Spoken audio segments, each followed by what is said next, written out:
Dear nephews, thank you so much for your help in telling the simple story of a family who decides to combat the plague by setting up a 20-foot long, well-ventilated, bright pink wedding tent in their backyard so they can get together without infecting and or killing each other and survive the winter and shit show of 2020. I couldn't have done it without you, especially that closing scene of you all awkwardly dancing in way too small onesies. I predict he'll steal the show. Thanks to your help, I've discovered that with great pink tent power comes great pink tent responsibilities. So allow me to present part 1 of the series, the pink tent rules. Rule 1, there is no pink tent.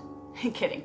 The first rule is, when given the chance of choosing something sensible or something ridiculous, i.e. getting a small green sturdy, easily camouflaged garden tent or a giant pink look at me wedding tent, pick the goddamn pink tent. 2, do at least one household chore every day. You guys have done fantastic work in protecting the pink tent and are great at helping out whenever anyone asks for help, but your mom has got a lot on her mind and sometimes she forgets to ask for help. So check in with her and each other every day to figure out what you can do to help with the housework. 3, once a week, check in on your Nan. She hates to ask for help, but will be eternally grateful for any help you give her, especially when it's showing up at her place to fix her remote control when the TV's stuck on a single station.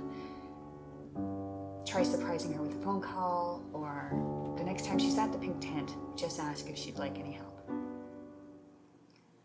4, even when you think all hope is lost, don't let those words be the first ones you say out loud. It can make you and everyone around you stop looking for solutions. You don't need to fix everything, but chances are there's at least one thing that can be done to make it a little bit better. 5, not everything needs a solution. Sometimes you just need to show up and lend an ear, lend a hand, lend some Gorilla Tape. Don't rush in to give advice. Always ask first before giving advice.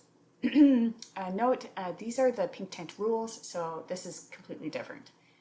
6, don't pin your hopes on just one person. You each have big hearts and big feelings.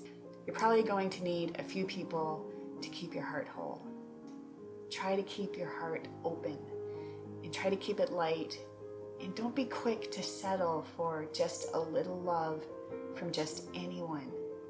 You have room for lots and lots of love from many different kinds of people.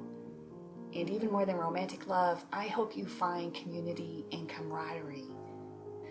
Amazingly, you are each kind and smart, funny and talented and devilishly dashing.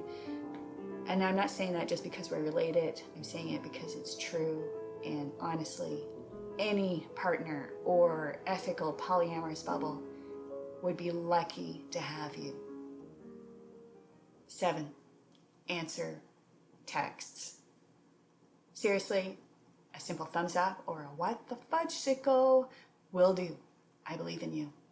8, take the free counseling if it's ever offered through school or work. And when you can't afford it or insurance covers it, pay for the counseling.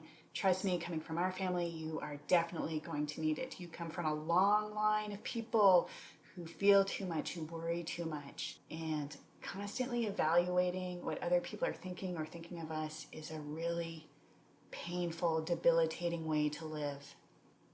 9, speak up. Even if you may not have the right words, there is a lot of crazy shit happening in the world right now. And if we spend too much time trying to figure out exactly how to say the right thing, we'll miss our chance to help someone when they need it most.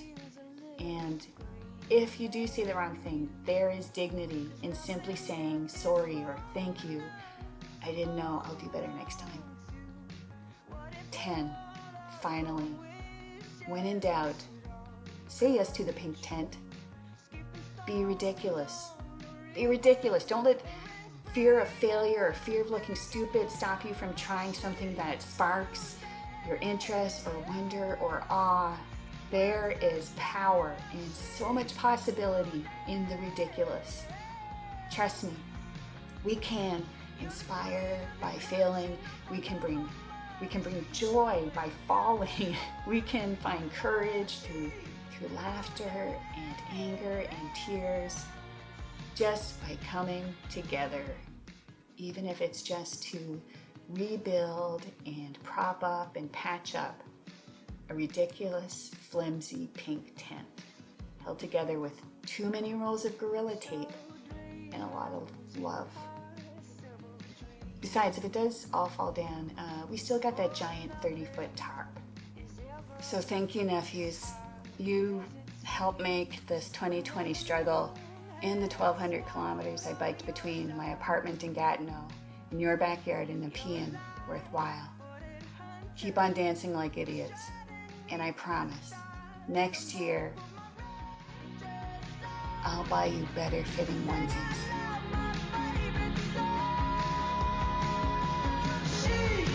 Long live the pink tent.